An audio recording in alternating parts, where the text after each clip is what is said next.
Hello guys, welcome back to RR digital dynasty. ఈరోజు మనం చూడబోయే ఫోన్ వచ్చేసరికి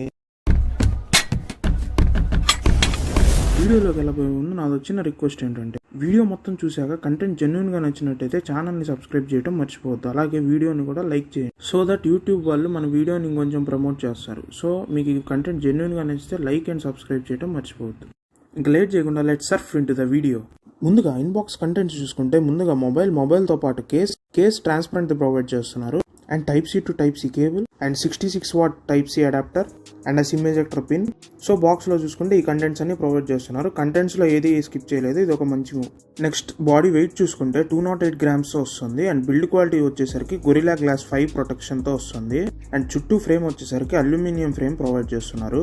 బిల్డ్ క్వాలిటీ ఏమాత్రం కాంప్రమైజ్ అవ్వలేదు, ప్రీమియంగానే ఇచ్చారు బిల్డ్ క్వాలిటీ ప్రైస్కి తగ్గట్టు. అండ్ సిమ్ వచ్చేసరికి dual SIM at a time మనం యూస్ చేసుకోవచ్చు, and IP64 dust and water రెసిస్టెన్స్తో వస్తుంది. ఈ ప్రైస్కి IP64 అనేది నాట్ యాక్సెప్టబుల్, బికాజ్ ఈ ప్రైస్లో మనకి చూసుకుంటే IP68 ప్రొవైడ్ చేస్తున్నారు చాలామంది. 68 కాకపోయినా 67 అయినా ప్రొవైడ్ చేస్తున్నారు, బట్ వీళ్ళు ఓన్లీ IP64 ప్రొవైడ్ చేశారు. IP64 అంటే అసలు వాటర్ రెసిస్టెన్స్ ఉన్నట్టే కాదు, జస్ట్ స్ప్లాష్ ప్రూఫ్ అంతే. And next moving to display, ఇది 1.5K ప్లస్ రిజల్యూషన్తో 6.67 ఇంచ్ డిస్ప్లేతో AMOLED డిస్ప్లేని ప్రొవైడ్ చేశారు వీళ్ళు. రెజల్యూషన్ కానీ కలర్స్ కానీ నేను చూసిన రివ్యూస్లో అయితే బాగానే ఉన్నాయి, బట్ పిక్చర్ డీటెయిల్లో మనం షార్ప్నెస్ అయితే ఎక్కువ నోటీస్ చేస్తాం. అండ్ బ్రైట్నెస్ నిట్స్ వచ్చేసరికి 2400 నిట్స్ బ్రైట్నెస్. అవుట్డోర్ విజిబిలిటీ అయితే మనకి 2000 నిట్స్ పీక్ బ్రైట్నెస్ ఉన్నట్టయితే లేదు అసలు. అంటే మన లావా టీమ్ ఏదైతే అడ్వర్టైజ్ చేశారో 2400 నిట్స్ అని, మనకు అంత వర్త్ బ్రైట్నెస్ అయితే బయట కనపడదు. అండ్ వైడ్ 1L1 సపోర్ట్తో వస్తుంది, HD కంటెంట్ ఈజీగా స్ట్రీమ్ చేసుకోవచ్చు. అండ్ ఆల్సో HDR కంటెంట్ కూడా ఉంది, HDR కంటెంట్ కూడా స్ట్రీమ్ చేసుకోవచ్చు. డిస్ప్లే డెన్సిటీ వచ్చేసరికి 446 పిక్సెల్ డెన్సిటీతో వస్తుంది, అండ్ ఇది 10-bit ప్యానల్, అండ్ 1.07 బిలియన్ కలర్స్కి ఇది సపోర్ట్ చేస్తుంది. లెట్స్ సే యావరేజ్ అని చెప్పొచ్చు, డిస్ప్లే అబోవ్ యావరేజ్, అంటే మరీ తీసి పడేసేంత కాదు కానీ అబోవ్ యావరేజ్. అండ్ ఇంకో మంచి విషయం ఏంటంటే, వీళ్ళు కర్వ్డ్ డిస్ప్లే ఈసారి ప్రొవైడ్ చేయలేదు, లావా అగ్ని 3లో ప్రొవైడ్ చేసినట్టు. ఈసారి వీళ్ళు ఫ్లాట్ డిస్ప్లేకి స్టిక్ అయి ఉన్నారు, which is a very good thing.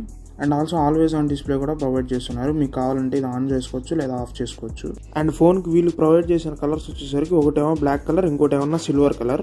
And coming to AI features కూడా బాగా ప్రొవైడ్ చేశారు, సేమ్ లైక్ లావా అగ్ని 3లో వెనకాల ఒక పిల్లిని ప్రొవైడ్ చేసి దానికి వాయిస్ ఓవర్ యాడ్ చేసినట్టు ఉంటుంది కదా, అలాంటిదే ఇప్పుడు ముందర డిస్ప్లేలో ప్రొవైడ్ చేశారు. అండ్ బ్యాక్ సైడ్ ఆ డిస్ప్లేని అయితే రిమూవ్ చేశారు, మనకి ఏదైతే లావా అగ్ని 3లో ఉందో ఆ డిస్ప్లే. అండ్ వీళ్ళు ప్రొవైడ్ చేసిన AIకి వీళ్ళు పెట్టుకున్న పేరు వచ్చేసరికి వాయు AI అని పేరు పెట్టుకున్నారు. మూవింగ్ టు ప్రాసెసర్, ఇది MediaTek Dimensity 8350 ప్రాసెసర్తో వస్తుంది. And coming to clock speed 3.35 GHz clock స్పీడ్తో వస్తుంది ఇది. అండ్ ఆండ్రాయిడ్ స్కోర్ వచ్చేసరికి 1.4 మిలియన్ వరకు స్కోర్ చేసింది. కమింగ్ టు GPU, ఇది Mali G615 MC6 GPUతో వస్తుంది. అండ్ నెక్స్ట్ షాకింగ్ థింగ్ ఏంటంటే, వీళ్ళు LPDDR5X ర్యామ్తో UFS 4.0 స్టోరేజ్ టైప్తో, ఇది one of the fastest storage type ఈ ప్రైస్ బ్రాకెట్లో. ఇది చాలా బెస్ట్ థింగ్ వీళ్ళు ప్రొవైడ్ చేసిన వాటిలో అన్నింటిలో. అంటే ఈ ఫోన్ తప్ప మిగతా ఫోన్ ఏది ఈ బడ్జెట్లో అయితే ఇప్పటివరకు తీసుకురాలేదు. దీనివల్ల మనకి అడ్వాంటేజ్ ఏంటంటే, డేటా స్పీడ్స్ అనేవి ఇంకా స్పీడ్గా ఉంటాయి ఈ ఫోన్లో, అంటే ట్రాన్స్ఫర్ స్పీడ్స్ అన్నా స్టోరేజ్ స్పీడ్స్ అన్నా కొంచెం బాగా ఉంటాయి. కమింగ్ టు గేమింగ్, ఇది BGMI వచ్చేసరికి స్మూత్ ఎక్స్ట్రీమ్ గ్రాఫిక్స్ వరకు హ్యాండిల్ చేస్తుంది, అండ్ గేమింగ్ వచ్చేసరికి 60 FPS వరకు సపోర్ట్ చేస్తుంది. అంటే 90 FPS వరకు సపోర్ట్ చేయలేదు, ఇది ఓన్లీ 60 FPS వరకు మాత్రమే సపోర్ట్ చేస్తుంది. ఇఫ్ మీకు ఈ ఫోన్ గేమింగ్ కోసం మాత్రమే కావాలనుకుంటే ఈ ఫోన్ని మీరు స్కిప్ చేసేయచ్చు. అంటే మనకి ప్రాబ్లం ఎక్కడ వస్తుందంటే, ఈ ప్రాసెసర్ ఆప్టిమైజేషన్లో ప్రాబ్లం వస్తుంది. Oppo Reno 14 కూడా సేమ్ ప్రాసెసర్ ప్రొవైడ్ చేశారు, బట్ ఇందులో గేమింగ్ చాలా డిఫరెన్స్ ఉంది. సో అందుకని ఇది గేమింగ్ అంత పనికిరాదనేది చెప్తున్నాను. అంటే మరీ అంత తీసి పడేసే అంత కాదు, బట్ 120 FPS 90 FPS గేమింగ్ అయితే ఎక్స్పెక్ట్ చేయకండి ఈ ఫోన్ నుంచి. అంటే వీళ్ళు ప్రొవైడ్ చేసిన ప్రాసెసర్కి not up to the mark optimisation అనేది. అండ్ నెక్స్ట్ యాక్షన్ కీ అనే కీ గురించి మనం మాట్లాడుకుందాం. అది కీ కాదు, బటన్. ఆ బటన్ వచ్చేసరికి కస్టమైజబుల్ అనమాట, మనకి ఇష్టం వచ్చిన యాప్ని మనం పెట్టుకోవచ్చు అందులో. అండ్ కెమెరాకి అయితే షట్టర్ బటన్ లాగా యూజ్ అవుతుంది యాక్షన్ కీ. సైలెంట్లో పెట్టుకోవాలన్నా లేదా సైలెంట్ నుంచి రింగ్లో పెట్టుకోవాలన్నా ఆ యాక్షన్ కీ యూజ్ అవుతుంది, లేదా ఫ్లాష్ ఆన్ చేసుకోవడానికి, ఇలా మనం వేరియస్ కస్టమైజ్డ్ ఫీచర్స్ యూజ్ చేసుకోవడానికి ఈ యాక్షన్ కీ అయితే యూజ్ అవుతుంది. Coming to cameras, primary camera వచ్చేసరికి 50 megapixel primary camera optical image స్టెబిలైజేషన్తో వస్తుంది. And ultra wide angle camera వచ్చేసరికి 8 మెగాపిక్సెల్. అండ్ టెలిఫోటో లెన్స్ కానీ అలాంటివి ఏమీ ప్రొవైడ్ చేయట్లేదు వీళ్ళు. And coming to front camera వచ్చేసరికి 50 మెగాపిక్సెల్ ఫ్రంట్ కెమెరా. అండ్ నేను చూసినంతలో అయితే డీటెయిల్స్ అయితే అసలు సరిగ్గానే లేదు, కెమెరాస్ అయితే అసలు అంత not up to the mark. Cameras అయితే అంత బాగా అయితే ప్రొవైడ్ చేయలేదు, అండ్ ఫోటోలో డీటెయిల్స్ అయితే సరిగ్గా క్యాప్చర్ చేయట్లేదు. And coming to portrait shots గురించి ఎంత తక్కువ మాట్లాడితే అంత మంచిది back camera. Because edge detection problems అయితే ఈజీగా మనకు నోటీస్ అవుతాయి ఇందులో. ఇప్పుడు ఫ్రంట్ కెమెరా చూసుకుంటే ఫ్రంట్ కెమెరాలో మాత్రం కొంచెం పర్వాలేదనే చెప్పొచ్చు. పర్వాలేదంటే నా ఉద్దేశం ఈ బ్యాక్ కెమెరాతో పోలిస్తే, కాంపిటీటర్స్తో పోలిస్తే కాదు. ఫొటోస్ అయితే above average and portrait shots కూడా అంతే యావరేజ్ అనే చెప్పొచ్చు. ఆప్టిమైజేషన్ అయితే అస్సలు బాగాలేదు. అంటే స్టెబిలైజేషన్ మోడ్ ఉన్నా కూడా మనకి షేకీగా అయితే కెమెరా అయితే ఉంది. ఆప్టికల్ ఇమేజ్ స్టెబిలైజేషన్ ఉన్నప్పటికీ ఆప్టిమైజేషన్ అయితే బాగాలేదు. అంటే కొంచెం నాయిస్ అయితే ఎక్కువ ఉంది వీడియో తీసేటప్పుడు. అండ్ ఫ్రంట్ కెమెరా కూడా మనకి 4K 60 FPS కి సపోర్ట్ చేస్తుంది. ఇందాక చెప్పినట్టు ఇప్పుడు కూడా ఫ్రంట్ కెమెరా చాలా బాగా పర్ఫామ్ చేసింది. అంటే బ్యాక్ సైడ్ తో పోలిస్తే ఫ్రంట్ కెమెరా చాలా బాగా పర్ఫామ్ చేసింది వీడియో రికార్డింగ్ లో. బ్యాక్గ్రౌండ్ కలర్స్ తీసుకోవడం కానీ, ఆ డీటెయిల్స్ కానీ చాలా బాగా తీసుకుంది. And night time photography both front and back అయితే యావరేజ్ అని చెప్పొచ్చు. అంటే డీటెయిల్స్ అయితే పర్వాలేదు, బాగానే తీసుకుంటుంది లైట్ ఫోకస్ ని బట్టి. బట్ లైట్ లేకపోతే మాత్రం కొంచెం ఇబ్బంది పెడుతుంది camera. Both front and back గురించి నేను చెప్తున్నాను నైట్ టైం ఫోటోగ్రఫీలో. And overall front and back camera వచ్చేసరికి బిలో యావరేజ్ అనే చెప్పొచ్చు. And coming to sound, stereo speakers వస్తుంది. సౌండ్ అయితే పర్వాలేదు, బాగానే ఉంది. అండ్ 3.5mm జాక్ లాంటివి అయితే ప్రొవైడ్ చేయట్లేదు. అండ్ కమింగ్ టు సెన్సార్స్, ఇది optical in display finger print censor తో వస్తుంది. వీళ్ళు ప్రొవైడ్ చేసిన ఫింగర్ ప్రింట్ సెన్సార్ అయితే ఫాస్ట్ గా లేదు, సెన్సిటివిటీ అయితే కొంచెం తక్కువగా ఉంది.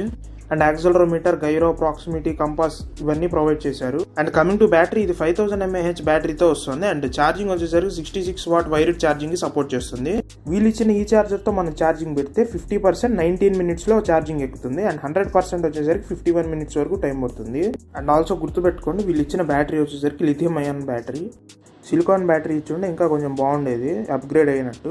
అండ్ ఈ 5000 mAh ఆప్టిమైజేషన్ వచ్చేసరికి యావరేజ్ అని చెప్పొచ్చు. ఒక ఫుల్ వర్కింగ్ డే అయితే మనకి ఈ ఫోన్ రాదు. అండ్ కనెక్టివిటీస్ చూసుకుంటే వైఫై వచ్చేసరికి వైఫై 6E తో వస్తుంది. అండ్ బ్లూటూత్ వర్షన్ వచ్చేసరికి 5.4 తో వస్తుంది. అండ్ NFC ప్రొవైడ్ చేయలేదు, IR బ్లాస్టర్ మాత్రమే ప్రొవైడ్ చేశారు. And Android version out of the box ఇది ఆండ్రాయిడ్ 15 తో వస్తుంది. అండ్ సెక్యూరిటీ ప్యాచ్ వచ్చేసరికి based on September security patch తో వస్తుంది. అండ్ అప్డేట్ పాలసీ వచ్చేసరికి 3+4 years అప్డేట్ పాలసీతో ఇస్తున్నారు.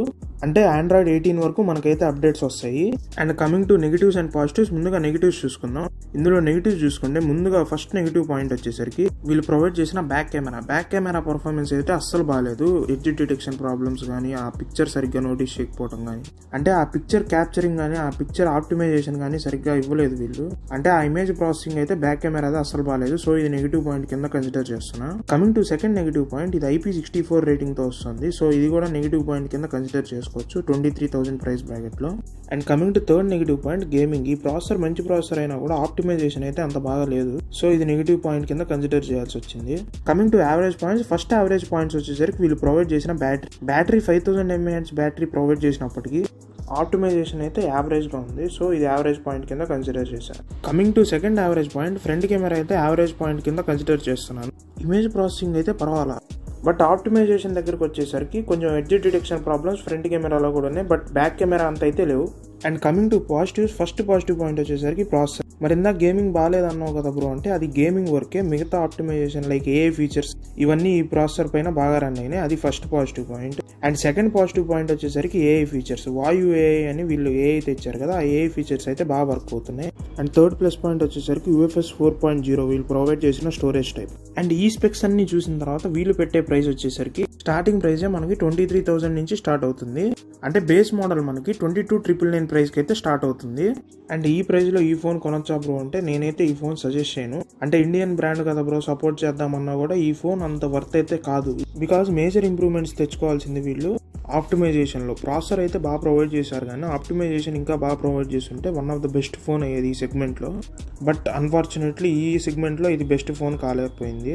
అండ్ ఈ ఫోన్ మీరు కొనాలనుకున్నా కూడా 17,000 ఆర్ 16,000 ఇదే కరెక్ట్ ప్రైస్ ఈ ఫోన్ కొనడానికి. సో ఇది ఫ్రెండ్స్ ఓవరాల్ గా నా ఒపీనియన్ లావా అగ్ని 4 పైన. మీకు ఈ వీడియో కనుక నచ్చితే లైక్ చేసి ఛానల్ ని సబ్స్క్రైబ్ చేసుకోండి ఫ్రెండ్స్.